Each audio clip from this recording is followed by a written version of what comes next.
Hello, నేను వాసంతి. వచ్చిందమ్మా వాసంతి యూట్యూబ్కు స్వాగతం, సుస్వాగతం. ఇవాళ మా వెంకీ బాగలేదండి. ఏమా ఆంటీ ఈ మధ్య వీడియోస్ కూడా ఏం చేయట్లేదు, సబ్స్క్రైబర్స్ అంతా వెయిట్ చేస్తూ ఉన్నారు మీ వీడియోస్ కోసం. అదేనమ్మా, వెంకీకి బాగలేదు. బాత్రూమ్ గోడవల 2 నెలల నుంచి అదే ప్రాబ్లం. తిండి పెట్టడం కూడా తగ్గించేసేసాం. నీసు లేదా ముద్దతు అయినా ఒకటి ఏదో ఒకటి అన్నం అన్నానే నీసుకు సంబంధించి పెడుతుంటే కూడా పొట్ట ఉబ్బిపోతుంది. కానీ బాత్రూమ్ మోడల్లా మంచి డాక్టర్లు, ప్రైవేట్ డాక్టర్లు, సూపర్ డాక్టర్లకి 2 చూపించాం. ఏమో ఆపరేషన్ చేయాలా అని చెప్పారు. ఆపరేషన్ చేయాలా, మొత్తం పెట్టాలంటే తట్టుకోలేదు అన్నారు. ఎంత వేసిందంటే 11 ఏళ్ళు అని చెప్పాడు. అటైతే మొత్తు పెట్టి ఆపరేషన్ చేయాలా, ఈ ఏజ్ ఉండేప్పుడు మొత్తు పెడితే ప్రాణానికి దెబ్బ అని చెప్పారు. మా వెంకికి పొట్ట చూడు ఎంత లావులు చూడండి. అందుకని రెండో డాక్టర్ ఏమంటే టానిక్ రాసిచ్చాడు బాత్రూమ్ పోయేదానికి. ఆయన సరిగ్గా పోవడం లేదని చెప్పినందువల్ల రాసిచ్చాడు. అది బాటిల్ పోస్తే నన్ను బాగా పోద్దేమో.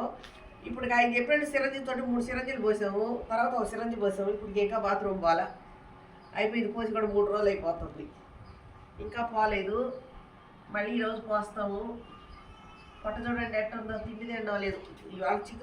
ఇవాళ చికెన్ సూపు కాసి ముక్కలు వేయకుండా పలసగా సూపే పోస్తే తాగింది. తను కూడా పెట్టా కూడా తినడం లేదు అసలు ఏమి. మా వెంకీకి బాగలేదు, అందుకని చెప్పేసి వీడియోస్ కొంచెం లేటే అవ్వద్ది. మా వెంకీకి బాగా వస్తుంది, అవ్వాలనే కోరుకుంటున్నాను. మా వెంకీకి బాగా అయితే వీడియో అప్పుడు సంతోషంగా తీసుకోవచ్చు. మా వెంకీకి బాగాలేదు, ఇంట్లోనే పడుకోని ఉంటుంది. ఇంట్లోనే పాస్ పోతుంది. మందు పోసిన వల్ల ఒక్కొక్క రోజు లూజ్గా మోషన్స్ అవుతుంది. అట్టే ఉతుక్కుంటున్నా. అదిగో రోజు తట్టడు గుడలు పోసినప్పుడల్లా ఇవ్వండి. కర్రలు చూడండి ఎన్ని కొరకు వచ్చి పెట్టున్నాను చూడండి. వాసి పోసినప్పుడల్లా తుడిచేది, ఆడ పెట్టేది, సబ్బునీళ్ళల్లో గుంజి పెట్టుండ. ఈ ముందు గుంజిని, ఈ తర్వాత గుంజినేని. అయిగోండి గుడ్డలు అన్నీ మా వెంకీ కోసం వేసేయాయి ఈ కింద. అవన్నీ ఉతకాల. పిల్లకాయలు ఉతకరండి, పాప వాసన కదండి. అందుకని నేనే ఉతకతాను. ఏం కోప పెట్టుకోను, అసహించుకోను, ఉతకతాను. ఒక మాట కూడా ఎందుకంటే మా ఆయనకి తెలిస్తే బాధపడతాడు. అందుకని ఒక మాట అసలు అవ్వాల్సిన అవసరం ఏముందని. ఇష్టపడి సాక్కున్నప్పుడు మనం తిట్టా కొట్టా దానికి అవన్నీ ఉతకతా. వంట చేసేసి తినేసి మనం కూర్చొని బాధేస్తాను, గురి చేస్తాను.